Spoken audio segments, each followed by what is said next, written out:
Saya nak bagi amaran.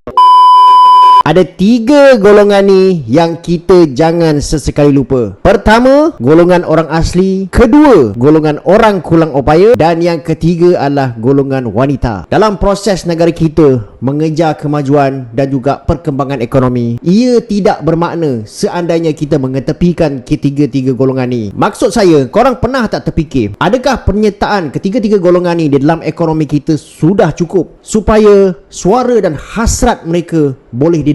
Kerana kita kena ingat tanpa perwakilan yang cukup daripada ketiga-tiga golongan ini, mereka akan tertinggal dari aspek pengumpulan dasar yang seterusnya menyebabkan mereka akan tertinggal di dalam arus pembangunan negara. Maksud saya, tanpa perwakilan yang betul-betul bagus dan cukup, macam mana kita nak faham tentang apa masalah diorang, apa halangan yang diorang hadapi dan seterusnya nak membantu mereka. Pertama sekali kita boleh lihat daripada aspek perwakilan orang asli dekat Malaysia ni. Apa sebenarnya isu orang asli ni? Well, kalau korang tengok kembali, sebenarnya orang asli ni banyak terlibat di dalam isu-isu pemilikan tanah yang menyebabkan wilayah dan juga adat mereka terancam. Isu lain adalah seperti kadar kemiskinan yang tinggi, kadar kekurangan zat makanan yang tinggi, kadar kececeran pendidikan di sekolah dan juga kekurangan kemudahan awam seperti air dan juga elektrik. Jadi pernah tak kita terfikir, adakah perwakilan orang asli dekat dalam negara kita ni, baik daripada sektor politik, kerajaan dan sebagainya, adakah sudah cukup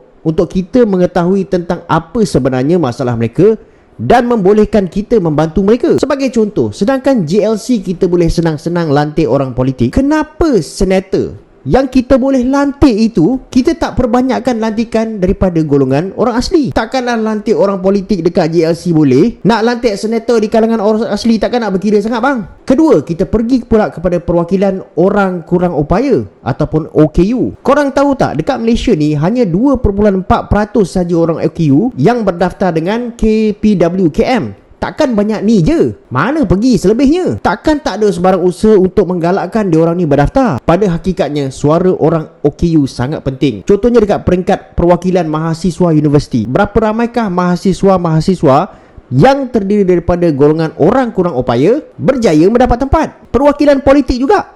Kenapa kita tak lantik golongan-golongan OKU ni untuk diangkat menjadi senator? Kenapa tidak? Yang ketiga pula, kita pergi kepada perwakilan wanita. Sebenarnya guys, semenjak kita merdeka, perwakilan wanita di peringkat korporat, politik dan juga NGO ni masih di tahap rendah. Saya tak tahu bagi korang lah, tapi bagi saya sendiri, setiap kali kalau pilihan raya umum, satu benda yang saya paling berminat nak tengok adalah berapa ramaikah calon wanita yang akan ditampilkan oleh parti politik masing-masing. Akan tetapi, setakat inilah jumlahnya sangat mengecewakan. Dari sudut corporate leadership pula, pada tahun 2021 dilaporkan bilangan wanita yang mendapat tempat sebagai kepimpinan kanan dekat corporate ni hanyalah 37% saja. Korang nak tahu tak berapa banyak persen dia meningkat daripada tahun sebelumnya? Hanya 4% saja. Saya masih ingat lagi pada tahun 2019 dalam satu sesi soal jawab dekat Parlimen, Kementerian Pembangunan Keluarga, Wanita dan Masyarakat menyasarkan satu objektif di mana sekurang-kurangnya 30%